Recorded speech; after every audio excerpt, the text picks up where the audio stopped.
Hello friends, आज की class में हम लोग डिस्कस करेंगे डायनामिक प्रोग्रामिंग को। तो हम डिस्कस करते हैं डायनामिक प्रोग्रामिंग को।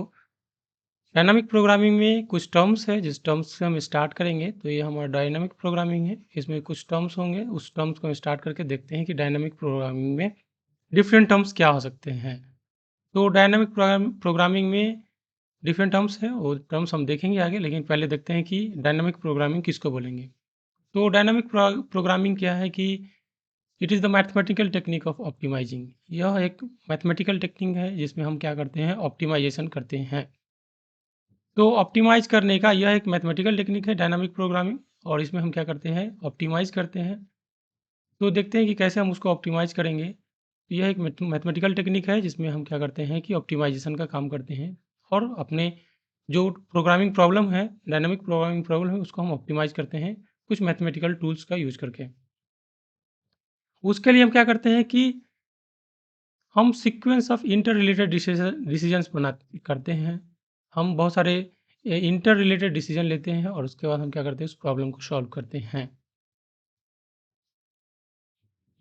तो डायनामिक प्रोग्रामिंग क्या है, एक मैथमेटिकल टेक्निक है, ऑप्टिमाइज करने का एक मैथमेटिकल टेक्निक है, जिसमें हम sequence of inter related decisions लेते हैं, करते हैं, और कोई पर्टिकुलर टाइम पे हम करते हैं कि हाँ, ये इस पर्टिकुलर टाइम में उसका क्या सीक्वेंस होगा और कैसे वो इंटर रिलेटेड होगा, और उसका हम क्या करते हैं कि मैथमेटिकल फार्मूला लगा के हम उसको ऑप्टिमाइज करते हैं। तो यह एक बेसिक 2 लाइन का डेफिनेशन है आपका डायनामिक प्रोग्रामिंग का। तो डायनामिक प्रोग्रामिंग को हमने देखा कि यह एक मैथमेटिकल टेक्निक है जो हम जिससे हम ऑप्टिमाइज करते हैं। तो डायनामिक प्रोग्रामिंग में जो डिफरेंट टर्म्स हैं उसको हम देखते हैं। तो फर्स्ट टर्म आपका होगा कि स्टेज। तो स्टेजेस क्या है उसको हम देखते हैं। तो किसी भी प्रॉब्लम को हम डिफरेंट स्टेजेस में हम क्या करते हैं, उसको पार्टीशन करते हैं, उसको डिवाइड करते हैं। तो स्टेज को कैसे डिफाइन कर सकते हैं। तो स्टेज क्या है कि stages are the sequence of smaller subdivisions का सीक्वेंस है ऑफ स्मॉलर सब डिविजन्स या subproblems of the main problem. तो जो हमारा मेन प्रॉब्लम है उसको डिफरेंट डिफरेंट पार्ट में हम सॉल्व करेंगे, और वो जो पार्ट्स होंगे उसको हम बोलते हैं कि वो हमारा स्टेजेज है। तो जो मेन प्रॉब्लम है उसके डिफरेंट पार्ट्स होंगे, उस डिफरेंट पार्ट्स को हम क्या बोलते हैं कि ये हमारा स्टेज है। Stages are the sequence of the smaller sub problems of the main problem to be analyzed। जिसको हम एनालिसिस करना है उसका जो हाँ, बहुत सारे सीक्वेंस में हम उसको 3-4 पार्ट में हम उसको डिवाइड करेंगे, उसको हम क्या बोलते हैं, स्टेज है। नेक्स्ट जो टर्म है उसको बोलते हैं स्टेट्स। तो स्टेट्स क्या है कि स्टेट्स एट ईच स्टेज, प्रत्येक ईच ईच स्टेज पे, एट एवरी स्टेज पे हम क्या करते हैं कि एक कंडीशन को रिप्रेजेंट करते हैं, और उस कंडीशन को हम क्या बोलते हैं कि वो हमारा states. States at each stage represent condition of decision making at that stage, और जिसको हम बोलते हैं कि वो हमारा स्टेट्स है। तो उस पर्टिकुलर स्टेज में हम जो डिसीजन मेकिंग करने के लिए जो कंडीशन लगाते हैं उसको बोलते हैं कि वो हमारा स्टेट्स हैं। इसके बाद हमारे पास जो टर्म है वो रिटर्न फंक्शन। रिटर्न फंक्शन है या रिकर्सिव फंक्शन है, उसको हम उसका बनाते हैं हम कि क्या होगा डायनामिक प्रोग्रामिंग जो प्रॉब्लम है उसके जो डिफरेंट हमने स्टेजेस में कन्वर्ट किया है, उसका रिटर्न फंक्शन क्या होगा, रिकर्सिव फंक्शन क्या होगा, उसको हम देखेंगे। तो रिकर्सिव फंक्शन क्या होता है कि यह आपका एक अलजेब्रिक इक्वेशन है। रिकर्सिव फंक्शन जो है वो क्या है, आपका एक अलजेब्रिक इक्वेशन है। अलजेब्रिक इक्वेशन है जो रिप्रेजेंट करता है आपका, अलजेब्रिक इक्वेशन जो रिप्रेजेंट करता है कि उसका क्या बेनिफिट है। जो डिसीजन हम लेने जा रहे हैं उस डिसीजन का क्या बेनिफिट होगा, क्या उसका वर्थ है, उसको उस पर्टिकुलर डिसीजन के साथ जो हम पर्टिकुलर स्टेट पे हम जो डिसीजन ले रहे हैं, उस स्टेट पे जो डिसीजन ले रहे हैं उसका क्या बेनिफिट है, उसको रिप्रेजेंट करता है। तो डिफरेंट स्टेजेज में जो हम डिफरेंट स्टेजेज में जो डिसीजन ले रहे हैं उसके क्या बेनिफिट है, वो रिटर्न फंक्शन से हम गाइड करते हैं, उससे हम फाइंड आउट करते हैं। तो आगे जो टर्म है, नेक्स्ट टर्म है वो पॉलिसी। की पॉलिसी क्या है। तो पॉलिसी क्या है, a particular sequence of alternatives adopted by the decision maker in a multi stage decision problem is called a policy. तो एक पर्टिकुलर सीक्वेंस होगा जिसमें ऑफ अल्टरनेटिव्स होंगे जो कि अडॉप्ट करता है जो डिसीजन मेकर है जो डिसीजन मेकर है, जो पर्टिकुलर किसी एक नियम, कायदे, कानून को मानता है, उस पर्टिकुलर नियम, कानून और या कायदे को हम क्या बोलते हैं कि हमारा पॉलिसी है, कि हमने ये कौन-सा पॉलिसी हमने फॉलो किया है। डिसीजन को लेने के लिए डिसीजन लेने के लिए जो डिसीजन मेकर एक जो पद्धति, एक सिस्टम जो उसने जो फॉलो करता है, उसको बोलते हैं वो हमारा क्या है, पॉलिसी है। एक पर्टिकुलर सीक्वेंस जो वो एडॉप्ट करता है, उसको बोलते हैं कि हमारा क्या है, पॉलिसी है। उस पर्टिकुलर डायनामिक प्रोग्रामिंग प्रॉब्लम को डिफरेंट स्टेजेज में सॉल्व करने का जो डिसीजन मेकर एक पॉलिसी को फॉलो करता है, एक सिस्टम को, एक सीक्वेंस को फॉलो करता है, उसको बोलते हैं कि ये हमारा पॉलिसी है। उसके बाद हम देखते हैं कि डिफरेंट पॉलिसी में हमारा जो ऑप्टिमल पॉलिसी होगा, जो डिफरेंट सीक्वेंस होगा, उसमें जो हमारे पास बेस्ट रिजल्ट आपका देगा, उसको बोलेंगे कि वो हमारा ऑप्टिमम पॉलिसी है। The optimal policy must be one such that regardless of how a particular state is reached, all later decision proceeding from that state must be optimal। तो ऑप्टिमल पॉलिसी, बहुत सारे आपके पास ऑप्शंस होंगे, लेकिन उसमें से बहुत सारे आपके पास सीक्वेंस होंगे, जिसमें से आपको एक पर्टिकुलर सीक्वेंस को फॉलो करना होगा, जो आपको बेस्ट रिजल्ट देगा, इसलिए उसको बोलते हैं कि वो हमारा ऑप्टिमल पॉलिसी है। तो ऑप्टिमल पॉलिसी तो must be one such that, optimal policy वह हो सकता है, उसको लेना है आपको कि आप किसी पर्टिकुलर स्टेट में रीच कर रहे हैं, आप पर्टिकुलर स्टेज का डिसीजन ले रहे हैं, तो आपका जो डिसीजन होगा, वो चाहे कोई भी सीक्वेंस हो, आपका जो डिसीजन होना चाहिए, वो क्या होना चाहिए, आपका एक ऑप्टिमल डिसीजन होना चाहिए। तो ऑप्टिमल डिसीजन लेना ही आपका क्या है, ऑप्टिमल पॉलिसी है। ऑप्टिमल सीक्वेंस को फॉलो करना, that is a optimal policy. तो ये अभी हम कुछ टर्म्स डिस्कस कर रहे थे। आपका जो डायनामिक प्रोग्रामिंग प्रॉब्लम है, डायनामिक प्रोग्रामिंग है, प्रॉब्लम में जो कुछ टर्म्स आएँगे, जैसे उस टर्म्स को स्टेट्स क्या है, पॉलिसी क्या है, ऑप्टिमल पॉलिसी क्या है, स्टेजेस क्या है, रिकर्सिव फंक्शन क्या है, रिटर्न फंक्शन क्या है, ये सब हमने डिस्कस किया अभी।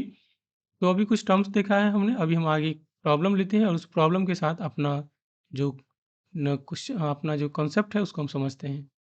तो क्वेश्चन है, determine the value of u1, u2 and u3 so as to.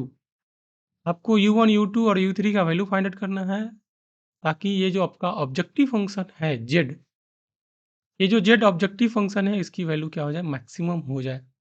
z जो कि रिप्रेजेंट करता है u1 into u2 into u3 से हम इसको फॉलो करते हैं। तो हमें क्या करना है, z का मैक्सिमम वैल्यू जो हो सकता है, वो फाइंड आउट करना है। तो मैक्सिमम वैल्यू फाइंड आउट करने के लिए हम क्या करेंगे, maximum value to find out करना है, लेकिन जो आपको देना है subjected to the some constants, एक कुछ कांस्टेंट है जिसके जिसके रीजन में आपको, जिसके बाउंड्री में आपको क्या करना है, आपको इसका जो ऑब्जेक्टिव फंक्शन है u1 into you two into you three, इसका मैक्सिमम वैल्यू हमें क्या करना है, फाइंड आउट करना है। जो कांस्टेंट है, वो कांस्टेंट है कि अगर हम u1, u2 और u3 तीनों को ऐड कर देंगे, तो आपका क्या होगा कि उसकी वैल्यू 10 होनी चाहिए। तो u1, u2, u3 तीनों को ऐड करेंगे, तो इसकी वैल्यू जो होना चाहिए, वो क्या होना चाहिए, 10 आना चाहिए। और इस ऑब्जेक्टिव फंक्शन का, यानी कि u1 और u2, u3 का वैल्यू आपको फाइंड आउट करना है, ताकि इनके सम कितना हो, सम क्या हो, इनके आपस में सम जो हो वो आपका 10 होना चाहिए, और इसका वैल्यू क्या होना चाहिए, मैक्सिमम होना चाहिए। तो इसका वैल्यू मैक्सिमम होना चाहिए और इसका वैल्यू क्या होना चाहिए, 10 होना चाहिए। इनके इन तीनों को जब हम ऐड करेंगे, तो इन तीनों का एडिशन जो आना चाहिए, वो आपका 10 आना चाहिए। जो अब ऑब्जेक्टिव फंक्शन z है, उसका वैल्यू मैक्सिमम होना चाहिए, और मैक्सिमम वैल्यू कितना होना चाहिए, वो हम देखेंगे। यहाँ पे एक आपका नॉन नेगेटिव कांस्टेंट भी है, यानी कि u1, u2, u3 का वैल्यू क्या हो सकता है, जीरो नहीं, जीरो से कम नहीं हो सकता है, जीरो हो सकता है बट उससे कम नहीं हो सकता है। तो u1, u2, u3 का वैल्यू कितना होना चाहिए, greater than equal to zero होना चाहिए। समझते हैं क्वेश्चन को। तो हम उसमें क्या करते हैं, डिफरेंट स्टेट को हम रिप्रेजेंट करते हैं। तो इस प्रॉब्लम को हम तीन स्टेट में डिवाइड करते हैं। हमारे पास तीन वेरिएबल है, तो हम इसको क्या करते हैं, तीन स्टेट में डिवाइड डिवाइड करते हैं। u1, u2, u3 है, तो तीन स्टेट में हम इसको हम पार्टीशन करते हैं। तो फर्स्ट स्टेज जो हमारा है, तो फर्स्ट स्टेज जो है वो हमारे पास है कि स्टेज वन में हमारा क्या है कि तीन डिफरेंट स्टेट में हमने इसको डिवाइड किया है। तो जो हमारे पास फर्स्ट स्टेज है, हम इसमें क्या करते हैं, बैक से मूवमेंट होता है। जब भी डायनामिक प्रोग्रामिंग प्रॉब्लम को हम सॉल्व करते हैं, तो हम देखते हैं कि यहाँ पे यू S3 से स्टार्ट किया है। तो स्टेज को रिप्रेजेंट करने के लिए डिफरेंट स्टेट में हम स्टेज को रिप्रेजेंट करने के लिए ये हमारा स्टेज 3 है। तो उसमें हम स्टेज 3 में एक हम स्टेट वेरिएबल को डिफाइन किया है। ये हमारा स्टेट वेरिएबल है S3। तो स्टेट वेरिएबल S3 है हमारे पास, जिसको जो रिप्रेजेंट करता है U1 plus U2 plus U3 से। स्टेट वेरिएबल अभी हम रिप्रेजेंट कर रहे हैं। स्टेट वेरिएबल हम यहाँ पे एस जे एज्यूम किया है, और एस जे जहाँ पे जे का वैल्यू है 1 2 3। तो स्टेट वेरिएबल को रिप्रेजेंट कर रहे हैं, तो स्टेट वेरिएबल हमारा क्या है, S3 है। हम थर्ड स्टेज की बात करते हैं। जब भी डायनामिक प्रोग्रामिंग प्रॉब्लम को सॉल्व करेंगे तो हम बैक मूवमेंट करेंगे, बैकवर्ड डायरेक्शन से मूव करेंगे, यानी कि हम पहले लास्ट स्टेज पे जाएंगे, उसके बाद प्रीवियस वन, उसके बाद उसके प्रीवियस वन पे हम जाएंगे। तो स्टेट वेरिएबल हम यहाँ पे S3 रिप्रेजेंट कर रहे हैं। S3 जो है, S3 इक्वल्स टू हमारे पास जो स्टेट वेरिएबल हम इसको डिफाइन करते हैं, वो डिफाइन होगा U1 plus U2 plus U3 से। जो हमारे पास आपका कॉन्स्टेंट होगा, वहाँ पे स्टेट वेरिएबल का डेफिनेशन होगा, वहाँ से हम स्टेट वेरिएबल को डिफाइन करेंगे। तो S3 जो हो जाएगा वो U1 प्लस U3 और U3 के तीनों के सम के इक्वल हो जाएंगे। कांस्टेंट में गिवन है, आपका सब्जेक्टिव टू कांस्टेंट में गिवन है कि तीनों का सम कितना है, वो 10 है, इसलिए हमने इक्वल टू 10 भी लिख दिया है। फिर हम स्टेज 2 पे जाएंगे और वहाँ पे स्टेट वेरिएबल डिफाइन करेंगे, और वो हमारा S2 हो जाएगा। और S2 हम कैसे डिफाइन करेंगे, S2 जो डिफाइन करते हैं वो हमारा क्या हो जाएगा, U1 प्लस U3 होगा। या S2 हमको जब डिफाइन करते हैं तो उसमें हम क्या करते हैं, जो हमारा तीसरा वेरिएबल उसको सब्ट्रैक्ट कर देते हैं। तो S2 क्या होगा, S3 माइनस U3 आपका हो जाएगा। S3 माइनस U3 इस इक्वेशन से देखेंगे तो S3 माइनस U3 कितना हो जाएगा, U1 प्लस U2। यानी कि ये स्टेज 2 पे हमने जो डिफाइन किया है S2, स्टेट वेरिएबल S2, वो हमारा क्या है, U1 प्लस U2 है। यह आपस में U1 प्लस U2 जो है वो equal to U3 S3 minus U3 भी है। तो S2 जो हमारा हो गया है वो U1 प्लस U2 आपका हो गया है, U1 प्लस U2 है, जो कि आपका इक्वल टू है, आपका U1 plus U2 equal to है। इसमें U1 प्लस U2 इस इक्वेशन से निकालेंगे तो U1 प्लस U2 का वैल्यू कितना आ जाएगा, S3 माइनस U3 आ जाएगा। तो यहाँ से हमने स्टेज 2 पे हमने स्टेट वेरिएबल को डिफाइन कर दिया है। उसी तरह से स्टेज 1 पे हम स्टेट वेरिएबल को डिफाइन करेंगे, जो कि S1 होगा, और S1 U1 के इक्वल होगा, और उस U1 को लिख सकते हैं S2 माइनस U2। तो यहाँ से हम U1 को लिख सकते हैं, U1 को क्या लिख सकते हैं, S2 माइनस U2, और ये आपका स्टेट वेरिएबल जो है आपका S1 हो गया। स्टेज 1 पे S1 हो गया और वो U1 के इक्वल है, और ये U1 इक्वल टू हो जाएगा आपका S1 S2 माइनस U2। तो इस तरह से हमने 3 डिफरेंट स्टेजेज में हमने क्या किया है कि स्टेट वेरिएबल को डिफाइन किया है, और यहाँ पे स्टेट वेरिएबल 3 होगा, क्योंकि यहाँ पे जो वेरिएबल्स है वो 3 है।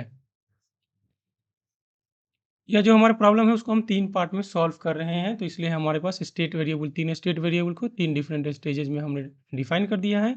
जहाँ पे S3 इस तरह से रिलेटेड है U1 plus U2 plus U3। S2 आपका रिलेटेड है U1 प्लस U2 से, जो कि आप इक्वल है S3 माइनस U3 के। और S1 है जो कि आपका U1 के इक्वल है, जो कि इस इक्वेशन से इक्वल टू है S2 माइनस U2। तो इस तरह से हमने स्टेट वेरिएबल को डिफाइन कर दिया है। अभी हम क्या करेंगे, रिकर्सिव फंक्शन लिखेंगे, कि देखेंगे कि हमारे पास रिकर्सिव फंक्शन क्या है। तो मैक्सिमम वैल्यू ऑफ जेड किसी फिजिबल वैल्यू के लिए हम निकालेंगे, तो उसके लिए हम क्या करते हैं, रिकर्सिव फंक्शन लिखते हैं, रिकर्सिव इक्वेशन लिखते हैं। तो वो रिकर्सिव इक्वेशन कैसे लिखते हैं वो अभी हम समझेंगे। रिकर्सिव इक्वेशन, तो रिकर्सिव इक्वेशन लिखते हैं। रिकर्सिव इक्वेशन क्यों लिखेंगे, हमें जब मैक्सिमम वैल्यू जेड का मैक्सिमम वैल्यू फाइंड आउट करना है। तो फर्स्ट स्टेप में हमने क्या किया कि स्टेट वेरिएबल को डिफाइन किया, उसके बाद हम क्या करेंगे, रिकर्सिव इक्वेशन लिखने जा रहे हैं, रिकर्सिव फंक्शन या रिकर्सिव इक्वेशन हम लिखने जा रहे हैं। तो किसी पर्टिकुलर स्टेट वेरिएबल के लिए क्या रिकर्सिव फंक्शन, स्टेट वेरिएबल के लिए क्या रिकर्सिव फंक्शन आपका फिजिबल होगा, और वो कौन सा मैक्सिमम वैल्यू देगा, वो हम देखते हैं। तो इसके लिए हम 3 डिफरेंट रिकर्सिव फंक्शन को डिफाइन करते हैं। तो फर्स्ट रिकर्सिव फंक्शन है F1 है। तो F1 जो होगा वो इक्वल टू होगा मैक्सिमम वैल्यू ऑफ U1। तो F1 S1 है फर्स्ट रिकर्सिव फंक्शन, और मैक्सिमम वैल्यू ऑफ U1 के इक्वल है। और यहाँ पे U1 एक ही है, मैक्सिमम U1 होगा, तो U1 एक ही है, इसलिए ये आपका क्या होगा, F1 S1 लिखते हैं, F1 S1, और ये आपका है maximum value of U1। Since यहाँ पे एक ही U1 ही है, इसलिए हमने क्या किया, मैक्सिमम वैल्यू तो यही हो जाएगा, और U1 के टर्म में हमें मैक्सिमम वैल्यू लिखना है। तो इसलिए ये u1 के इक्वल हो जाएगा और u1 कितना हो जाएगा, u1 s2 माइनस u2 के इक्वल होगा। तो फर्स्ट हमारे पास जो रिकर्सिव इक्वेशन है या रिकर्सिव फंक्शन है वो हमारे पास f1 s1 है और यह इक्वल टू है s2 माइनस u2 के। तो f1 s1 जो है वो हमारे पास s2 माइनस u2 के इक्वल है। सेकेंड रिकर्सिव फंक्शन लिखते हैं और उसके लिए हम क्या करते हैं, सेकेंड रिकर्सिव फंक्शन आपका s2 है जो मैक्सिमम वैल्यू होगा किसका, u1 u2 u2 का। यहाँ पे हम z को लिखते हैं, यहाँ पे z हम लिख रहे हैं जो कि z हमारे पास क्वेश्चन में गिवन है, ये u1 into u2 into u3 है। तो फर्स्ट स्टेज में हमने u1 लिखा है, सेकेंड में हम क्या कर रहे हैं u1 इंटू u2 लिखेंगे, थर्ड स्टेज में हम क्या करेंगे, तीनों को लिखेंगे। फर्स्ट स्टेज में ओनली u1, सेकेंड में u1 इंटू u2 और सेकेंड थर्ड स्टेज में हम u1 into u2 into u3 लिखेंगे। तो ये अभी हम क्या कर रहे हैं, रिकर्सिव फंक्शन को लिख रहे हैं। तो रिकर्सिव फंक्शन जो कि f2 s2 है और f2 s2 maximum of u2 होगा और जहाँ पे मैक्सिमम वैल्यू होगा u1 इंटू u2 का, u1 इंटू u2 का मैक्सिमम वैल्यू होगा। u1 को लिख सकते हैं हम, क्या लिख सकते हैं, u1 को f1 s1 लिख सकते हैं। जो प्रीवियस आपका रिकर्सिव फंक्शन था, रिकर्सिव इक्वेशन था, वहाँ पे क्या था, u1 जो है वो आपका f1 s1 जो है वो इक्वल था, f1 s1 किसके इक्वल था, आपका u1 के इक्वल था। तो इसलिए f1 s1 u1 के इक्वल हो गया है। तो मैक्सिमम वैल्यू ऑफ u2 जो maximum value of u1 into u2 जो हो जाएगा वो u2 तो रहेगा ही, u1 की जगह हम f1 s1 लिख सकते हैं। फिर हम इसको और आगे सिंप्लीफाई करेंगे, बट अभी यहाँ पे हम थर्ड रिकर्सिव इक्वेशन को लिख देते हैं कि थर्ड रिकर्सिव इक्वेशन हमारा क्या है। तो थर्ड रिकर्सिव इक्वेशन हो जाएगा आपका maximum value of u1 u2 u3। तो यहाँ पे maximum value of u1 u2 u3 हो जाएगा इंटू के साथ। तो यहाँ पे u1 u2 को हम क्या लिख सकते हैं, u1 u2 को लिख सकते हैं f2 s2, u1 u2 को हम यहाँ से f2 s2 लिख सकते हैं। तो यहाँ पे f2 s2 लिख दिया और यहाँ पे मैक्सिमम वैल्यू ऑफ u2 निकालना है, u3 maximum value of u3 निकालना है। तो यहाँ पे ये u3 ऐसा ही रह जाएगा और u1 u2 की जगह हमने क्या लिख दिया है, f2 s2 लिख दिया है। तो इस तरह से हमने थर्ड हमारा जो थर्ड आपका जो हमारे पास जो थर्ड रिकर्सिव इक्वेशन है उसको हमने लिख दिया है। तो हमने तीन रिकर्सिव फंक्शन इक्वेशन लिख दिया है, f1 s1 f1 s1 f2 s2 and f3 s3, तीन रिकर्सिव इक्वेशंस को हमने लिख दिया है यहाँ पे। अभी हम क्या करेंगे, रिकर्सिव इक्वेशन जो हमारे पास 2 है उसको थोड़ा सा सिंप्लीफाई करेंगे और यही हमारे पास क्या है, ऑब्जेक्टिव फंक्शन है और इसी का हमें क्या करना है, मैक्सिमम वैल्यू फाइंड आउट करना है और देखना है कि u1 u2 u3 का वैल्यू क्या आ रहा है। जब हमारे पास रिकर्सिव फंक्शन का ऑब्जेक्टिव फंक्शन का मैक्सिमम वैल्यू होगा उस कंडीशन में हमारे पास जो u1 u2 u3 जो हमारे पास वेरिएबल्स है, तीन डिफरेंट वेरिएबल्स हैं, डिसीजन वेरिएबल्स है, उसके क्या वैल्यू होंगे वो हम फाइंड आउट करेंगे। तो यहाँ से देख सकते हैं कि हमारे पास f1 f2 एंड f3 तीन रिकर्सिव इक्वेशन है। तो तीनों रिकर्सिव इक्वेशन को अभी हम f2 जो हमारा रिकर्सिव इक्वेशन है इसको थोड़ा सिंप्लीफाई करते हैं।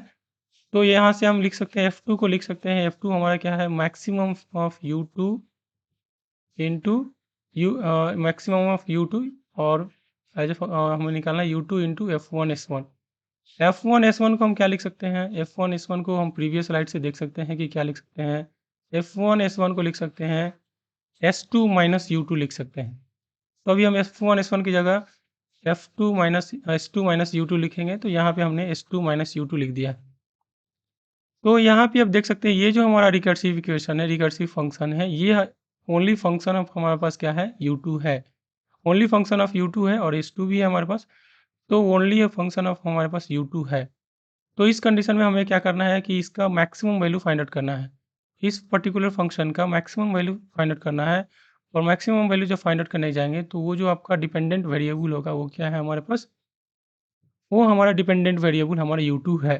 तो हम क्या करेंगे, हमें पता है मैक्सिमा मिनिमा के कॉन्सेप्ट से कि किसी फंक्शन का मैक्सिमम वैल्यू फाइंड आउट करना है तो उसको क्या करना होगा, उसके उस पर्टिकुलर डिपेंडेंट वेरिएबल के टर्म में डिफरेंशिएट करना होगा और इक्वेट करना होगा 0 से, और वहाँ से क्या करना होगा, उस डिपेंडेंट वेरिएबल का वैल्यू फाइंड आउट करना होगा कि क्या होगा।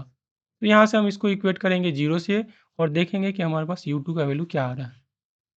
तो इसको हम सिंप्लीफाई करेंगे तो इतना आ जाएगा। अभी हम नेक्स्ट टर्म में हम क्या करेंगे, f2 को as a function of u2 हम डिफरेंशिएट करेंगे और इसको हम क्या करेंगे, इक्वेट करेंगे 0 से, क्योंकि हमारा कंडीशन है मैक्सिमा और या मिनिमा का, हमारा जो नेसेसरी कंडीशन है किसी भी फंक्शन का मैक्सिमा मिनिमा फाइंड आउट करने का, कि उसको डिफरेंशिएट करेंगे इसके रिस्पेक्ट में, उस फंक्शन जो डिपेंडेंट वेरिएबल है उसके रिस्पेक्ट में हम क्या करेंगे, उसको डिफरेंशिएट करेंगे और उसको 0 से इक्वेट करेंगे। तो अभी हम इसको क्या कर रहे हैं, जो हमारे पास फंक्शन है f2 उसको हम क्या करेंगे, डिफरेंशिएट करेंगे, यानी कि df2 by du2 equal to 0 हम कर देंगे।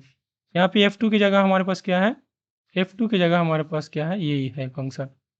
तो इसको u2 के टर्म में डिफरेंशिएट करेंगे तो इसका डिफरेंशिएशन 1 हो जाएगा और इसका हो जाएगा 2u2। तो यहाँ से देख सकते हैं s2 minus 2u2 equal to 0 हो जाएगा और फाइनली u2 का वैल्यू कितना आ जाएगा आपका, u2 इक्वल टू हो जाएगा आपका s2/2। तो इस तरह से हमने u2 का वैल्यू फाइंड आउट कर लिया है और u2 का वैल्यू कितना आ रहा है, s2/2 आ रहा है। अगेन हमारे पास जो थर्ड रिकर्सिव फंक्शन है उसका हम यूज करेंगे और उससे भी हम फाइंड आउट करेंगे कि u3 का वैल्यू कितना आ रहा है।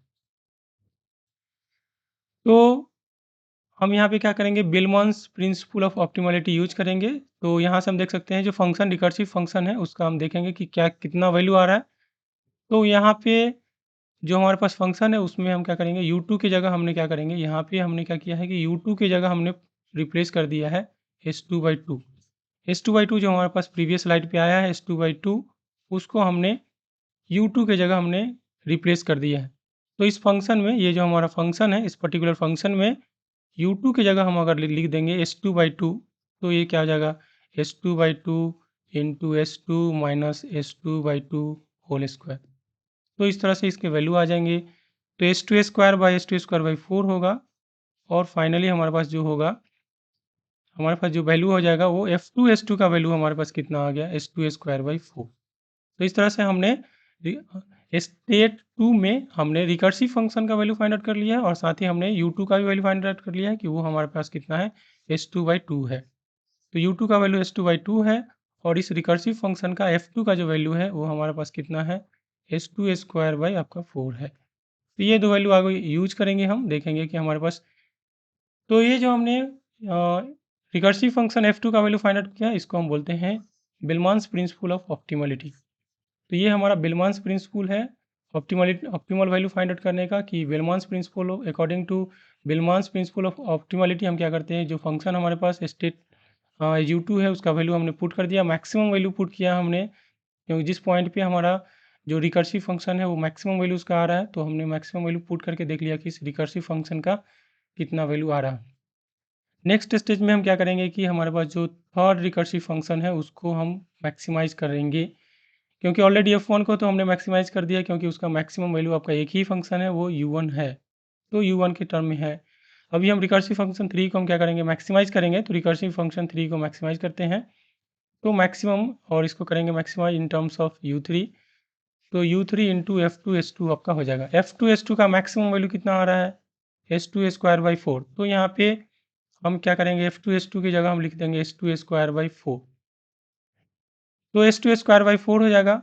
हमें पता है कि s2 को हम चेंज कर सकते हैं, s2 को क्या लिख सकते हैं, जो हमने state different state variables define किया था उसमें हमने लिखा था u3 इक्वल्स टू, हमने डिफरेंट स्टेट वेरिएबल लिखा था उसमें आपका u3 को लिखा था u1 u2 u3 तीनों लिखा था हमने। s3 को हमने लिखा था u1 plus u2 plus u3। s2 को हमने लिखा था u1 प्लस u2 और हमने लिखा था, यहाँ से ही हमने लिखा था कि s2 हमारा जो होगा यहाँ से देख सकते हैं तो क्या हो जाएगा, s3 माइनस u3। तो इस पर्टिकुलर फंक्शन में f2 है जो कि फंक्शन ऑफ f2 s2 है जो कि इक्वल टू आपका है s2² बाई 4। वहाँ पे हम s2 की जगह क्या लिख सकते हैं, ये s3 माइनस u3। तो यहाँ से हमारे पास मैक्सिमम वैल्यू हो जाएगा वो u3 माइनस s2² हो जाएगा और फर्दर हम क्या करेंगे, s2 को रिप्लेस कर सकते हैं। s2 को क्या रिप्लेस कर सकते हैं, s2 को s3 माइनस u3 से हम इसको रिप्लेस कर सकते हैं। तो ये आपका s3 माइनस u3 हो जाएगा और इसका ये स्क्वायर आपका स्क्वायर आ जाएगा। तो यहाँ पे जो ये फंक्शन f3 है, f3 s3 है, वो क्या है, as a function of u3 हो जाएगा। यहाँ पे u3 हो जाएगा। तो इस फंक्शन को अगेन हम क्या करेंगे, डिफरेंशिएट करेंगे और equate with respect to u3 और इसको इक्वेट करेंगे 0 से और देखेंगे कि हमारे पास u3 का कितना वैल्यू आ रहा है। तो अगेन हम फंक्शन f3 को डिफरेंशिएट करेंगे u3 के रिस्पेक्ट में और इसको 0 से इक्वेट करेंगे और देखेंगे कि इसका वैल्यू कितना आ रहा है u3 का। तो इसको हम डिफरेंशिएट करते हैं in terms of u into v. तो in terms of u into v differentiate करेंगे तो u3 इसका डिफ्रेंशिएशन आपका हो जाएगा u3 इंटू यू, इसको मान लेते हैं, और इसको ये हमारा v हो जाएगा u इंटू वी के फॉर्म में। तो ये आपका 1 into S3 minus u3 whole square होगा, plus u3 into 2 times S3 minus u3 minus 1 आपका हो जाएगा। तो इतना इसका डिफ्रेंशिएशन होगा, इक्वल टू 0 हो जाएगा। तो यहाँ से इसका इतना डिफ्रेंशिएशन होगा, इक्वल टू 0 होगा। इसको सिंप्लीफाई करेंगे, S3 माइनस u3 एक कॉमन आ जाएगा, तो इसको सिंप्लीफाई करेंगे तो यहाँ से इतना हो जाएगा। S3 माइनस u3 होगा एक, और दूसरा फंक्शन आपका क्या होगा, S3 माइनस 3u3।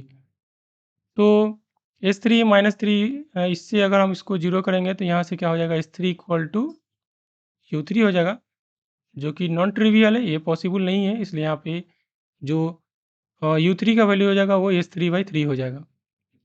तो हम क्या करते हैं, यहाँ से या तो S3 माइनस u3 0 होगा, तो ये आपका u3 का वैल्यू S3 हो जाएगा, जो कि trivial solution which is a trivial one. तो यहाँ से ये पॉसिबल नहीं है, क्योंकि u1 प्लस u2 u3 का वैल्यू क्या होगा, S3 होता है। तो यह पॉसिबल नहीं है, इसलिए हम क्या करते हैं, यहाँ से हम क्या करते हैं, दूसरा जो टर्म है वो इक्वल टू 0 आपका हो जाएगा। तो ये आपका दूसरा वाला टर्म 0 हो जाएगा, और यहाँ से u3 का वैल्यू हो जाएगा S3/3। S3/3 हो जाएगा u3 का वैल्यू आपका, u3 का वैल्यू आपका कितना हो जाएगा, S3 हो जाएगा, बाई 3 हो जाएगा। और S3 हमने देखा है कि S3 जो कि है equal to u1 plus u2 plus u3 है, और इसका वैल्यू कितना है, 10 है। तो ये हमारा 10 है अकॉर्डिंग टू आपका सब्जेक्टेड टू द कॉन्स्टेंट। सो इसलिए हमने S3 की जगह 10 लिख दिया है। तो यहाँ से हमारे पास u3 का वैल्यू आ गया, और u3 का वैल्यू कितना आ जाएगा, 10/3। हमें S3 का वैल्यू पता है कितना है, 10 है। u3 का वैल्यू पता चल गया, u3 का वैल्यू कितना आ गया, 10/3। तो दो वैल्यू हमारे पास पता चल गया है। तो बाकी हम बैक ट्रैकिंग करेंगे और देखेंगे कि बाकी वैल्यूज कितने आएंगे। तो u2 का वैल्यू हम फाइंड आउट करते हैं। u2 जो है आपका वो S2/2 है, और मैक्सिमम वैल्यू हमारे पास S2/2 आया है। S2 को हम लिख सकते हैं कितना, S3 माइनस u3। तो यह S3 माइनस u3/2 हो जाएगा। यहाँ से हम S3 का वैल्यू पुट कर देंगे। S3 का वैल्यू कितना पुट करेंगे, 10 पुट कर देंगे, और u3 का वैल्यू हो जाएगा 10/3। तो फाइनली जो हमारे पास u2 का वैल्यू आ जाएगा वो आपका, फाइनली u2 का वैल्यू जो हो जाएगा वो 10/3 आ जाएगा। तो यहाँ से u2 का वैल्यू 10/3 आ गया। u3 का वैल्यू हमारे पास आ गया है कितना, u3 का 10/3, u2 का 10/3। S2 का वैल्यू है हमारे पास S3 माइनस u3, और ये आपका है S3 10 है, 10 माइनस 10/3 है, यानी कि 20 आपका 3 है। तो हमारे पास S2 पता है, u2 पता है, तो यहाँ से हम क्या करेंगे, अभी u1 फाइंड आउट करने जाएंगे। तो u1 क्या हो जाएगा, S2 माइनस u2 हो जाएगा, या S2 को हम लिख सकते हैं S3 minus u3 minus u2। तो फाइनली हमारे पास यहाँ से u1 का वैल्यू आ जाएगा, और u1 का वैल्यू भी कितना आ रहा है आपका, 10/3। तो इस तरह से हमने देखा कि u1, u2 और u3 तीनों का वैल्यू कितना आ रहा है, 10/3 आ रहा है आपका। तो इस तरह से हमारे पास जो वेरिएबल चाहिए था, वेरिएबल के डिसीजन वेरिएबल्स थे, उनके वैल्यू फाइंड आउट करना था। तो डिसीजन वेरिएबल्स का हमने वैल्यू फाइंड आउट कर दिया, 10/3 10/3 10/3। अब क्या करेंगे, हम ऑब्जेक्टिव फंक्शन का मैक्सिमम वैल्यू फाइंड आउट करेंगे, और वो कितना हो जाएगा, 10/3 इंटू 10/3 इंटू 10/3। तो फाइनली ये आपका 1000/27 आपका आ जाएगा, और यही आपका क्या हो जाएगा, आपका आंसर हो जाएगा 1000/27। तो ये आपका ऑब्जेक्टिव फंक्शन जो हमारे पास गिवन था, उसका मैक्सिमम वैल्यू हमने फाइंड आउट कर दिया, और ये आपका मैक्सिमम वैल्यू है 1000/27। और कब मैक्सिमम वैल्यू है, जब हमारे पास ये जो u1 u2 u3 है उसके वैल्यू कितना है, 10/3 है। तो इस तरह से हमने डायनामिक प्रोग्रामिंग प्रॉब्लम का सॉल्यूशन कर दिया है। इसमें हमने डिफरेंट स्टेजेस में हमने स्टेट वेरिएबल को डिफाइन किया है, उसके बाद हमने क्या किया, रिकर्सिव इक्वेशन का यूज किया है, और हमने फाइनली ऑब्जेक्टिव जो फंक्शन है उसका मैक्सिमम वैल्यू जिस कांस्टेंट के लिमिट में कांस्टेंट के कंडीशन को सेटिस्फाई करते हुए हमने फाइंड आउट कर लिया इसका मैक्सिमम वैल्यू कितना होगा। तो इस तरह से हमने एक क्वेश्चन लिया था और डायनामिक प्रोग्रामिंग प्रॉब्लम को हमने सॉल्व किया है, और देखा कि इसका मैक्सिमम वैल्यू कितना होगा।